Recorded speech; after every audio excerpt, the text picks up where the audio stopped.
How's it going, YouTube? My name is Jacob. Welcome to 911%, a channel where I bring you along on my many adventures with my Porsche 911s.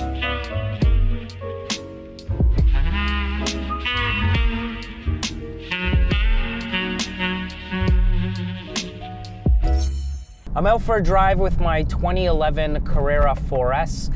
I've got a few errands to run around the city, so I thought I'd bring the camera along with me and film the first installment of my 9972 long-term review series. The car is sitting currently just over 10,000 kilometers since I purchased it back in the springtime of 2018.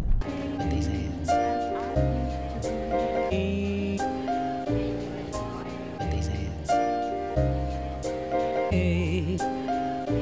I'll be creating these update videos every mileage milestone, giving you a similar format just so that you can kind of keep tabs on a true ownership experience with the 997.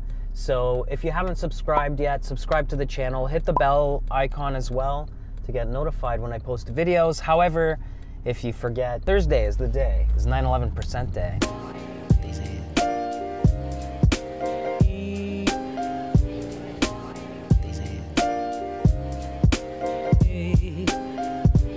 Hey guys, before I continue on with the video, I just wanted to jump in here and make a quick little announcement.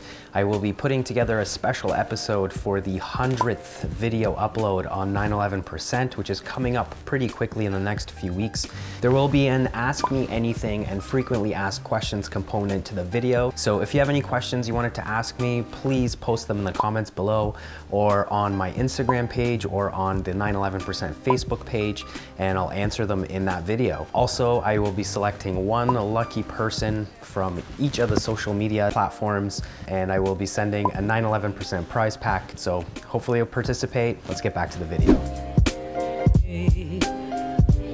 So there's a little mini snowstorm here, which is quite awesome. So those of you who are joining for the very first time, this is my 2011 Carrera 4S. I had to go inside. It's just like way too cold outside. The wind's blowing, my hands are falling off. So this is, it's a 2011 Carrera 4S. It's a Canadian market car. The original MSRP on the car was $142,000 Canadian with a base model price of about $112,000.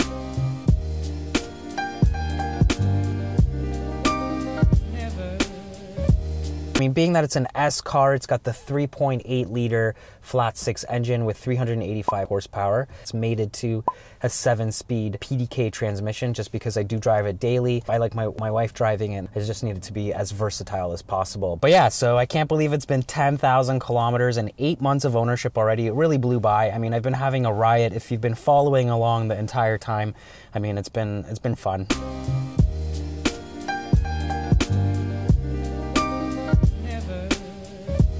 Yeah, currently the car has a 96,000 kilometers on the odometer, so it's getting up there, I guess. So as far as fuel economy goes, I consistently get about 13 to 13.5 liters every 100 kilometers, which equals to about 21 miles to the gallon, which isn't the greatest fuel economy, but come on, it's a sports car. It also doesn't help that I keep the car in sports mode and in manual most of the time as well, which isn't the most fuel efficient way to drive the car.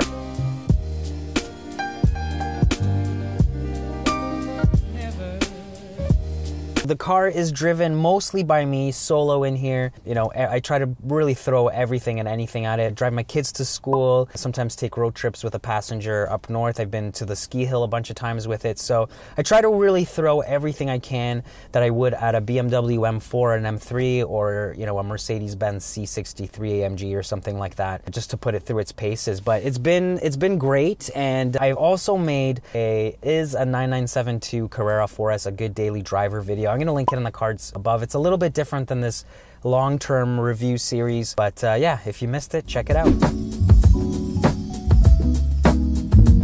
So as I've been saying in pretty much every video with the 997, I'm pretty smitten with it. I won't lie, it's been completely exceeding my expectations. So it's been a fantastic experience in the last 10,000 kilometers. It hasn't let me down once. What you see is what you get with this car. It's very honest, and it's been living up to its reputation as a sports car that could do it all. What is there not to like, honestly? Yes, very subjective. However, in my mind, the 997 shape really knocked Porsche back into the evolutionary path since the 993. The last of the small 911s, is that going to be a thing? Yeah.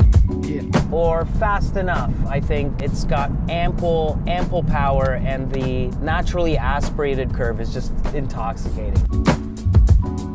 It does give me enough of that connected to the road feeling that you want to get out of a sports car. Just everything in combination, the size, the power.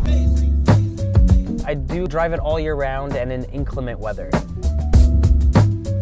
It does just about everything that I throw at it, pretty much.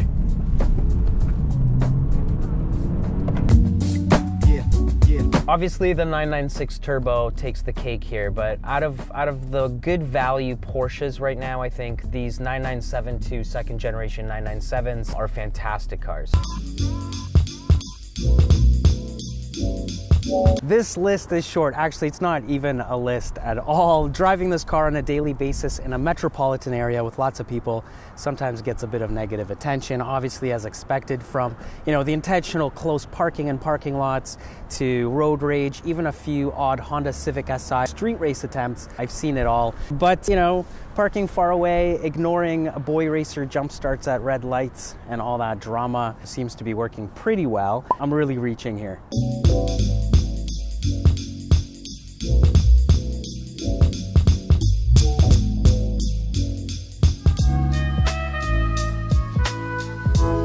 So the car's been pretty reliable so far. I mean, when I first picked it up, despite the service records, the pre-purchase inspection, and just all the due diligence that I did buying a car, sight unseen. I mean, I bought this car without really seeing it until I actually went to pick it up. It required all four-corner brake job with rotors and pads, so that kind of added up a little bit. Another thing that I noticed just after delivery is the plastic adjustments for the vents on the dashboard on both the passenger and the driver's side have been broken, and I don't know if that's because of an air freshener that was stuck in there. So that's something that I have to tackle in the future.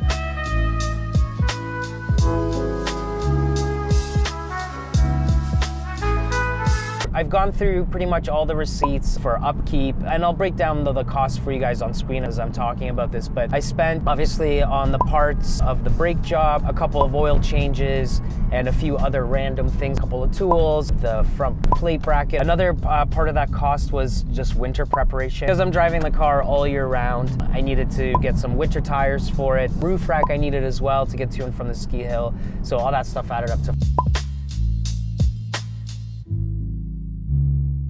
some future costs that I anticipate are coming down the pipe.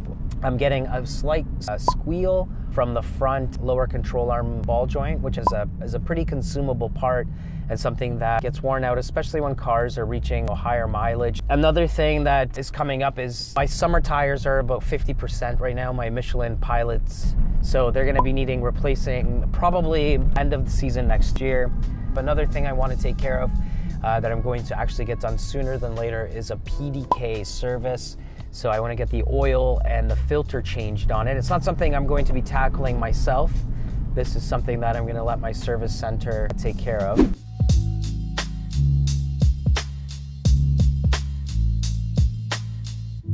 The car's been a real treat, and I'm beginning to sound like a broken record, but it has completely exceeded my expectations in the last 10,000 kilometers. If you're in the market for a dynamic, fun, sporty daily driver, do not dismiss the 997.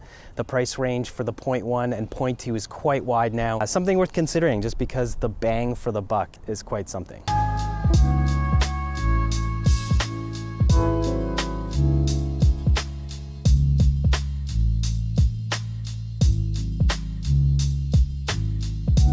I think I'm going to end up keeping this car far longer than I originally anticipated. Yeah, it's that good and that much fun. I hope you guys enjoyed the first installment of my long-term series with the 997 Carrera 4S. I'm going to end the video here. Thank you so much for watching. Remember to subscribe, comment, and like, and I'll see you guys next Thursday. Take care.